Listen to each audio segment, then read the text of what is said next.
हम मुख्यमंत्री से कहेंगे कि भाई आप 2-4-5 करोड़ रुपया लगे तो बीजेपी विरोध नहीं करेगी, आप खर्च करिए।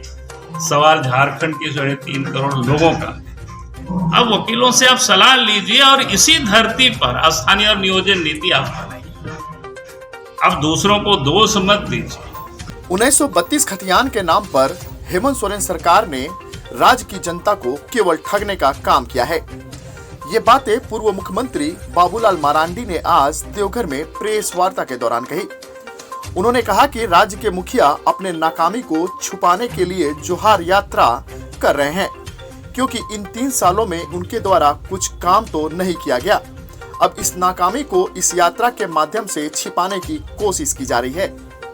साथ ही उन्होंने कहा कि 1932 खतियान के नाम पर दूसरे के कंधे पर बंदूक रखकर वे गोली चला रहे हैं, जबकि राज्य सरकार को ये पर्याप्त अधिकार है कि राज्य में ही वे स्थानीय नियोजन नीति बना सकते हैं।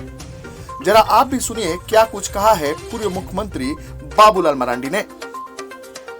तो नाम तो दिए हैं जोहार यात्रा, लेकिन मैं कहता हूं कि वे अपनी नाकामी को छुपाने के लिए वो यात्रा करते, क्योंकि 3 वर्षों में सरकार ने तो कुछ काम नहीं की, लेकिन उस नाकामी को कैसे छुपेगा? काम तो कुछ हुआ नहीं तो बताएंगे। तो एक नाकामी को छुपाने के लिए सरकार यात्रा करती है। और इस राज्य की नौजवानों को झारखंड मुख्यमंत्री ने ये पिछले 3 वर्षों से छाड़ा कि पिछले दिनों जो नियोजन नीति बनाए थे वो उसने हाईकोर्ट ने उसको निरस्त किया। फिर आपने देखा होगा कि अभी जो 1932 को लेकर के राजभवन भेजे थे, राजभवन से महामहिम ने उस बिल को वापस किया है। तो उसके बाद मुख्यमंत्री का जो बकलाहट देखेंगे। हमने बार बार कहा कि भाई राज्य के मुख्यमंत्री को झारखंड की धरती पर बनाने के, दूसरे के कंधों पर बंदूक को रख करके गोली दागने की ये राजनीति उनको नहीं करना चाहिए, क्योंकि राज्य सरकार को ये पर्याप्त अधिकार प्राप्त है राज्य में ही स्थानीय और नियोजन नीति बनाने की। राज्य सरकार को उनको यही बनानी चाहिए।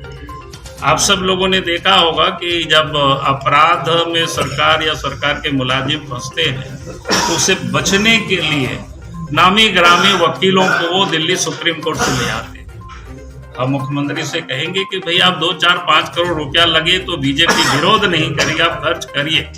सवाल झारखंड के 3.5 करोड़ लोगों का। अब वकीलों से आप सलाह लीजिए और इसी धरती पर स्थानीय और नियोजन नीति आप बनाइए।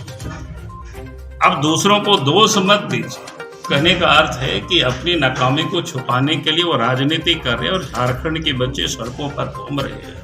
तो हम मुख्यमंत्री जी से कहेंगे कि भाई आप राजनीति करना बंद करिए। झारखंड के बच्चों का भविष्य के साथ खिलवाड़ मत करिए। आप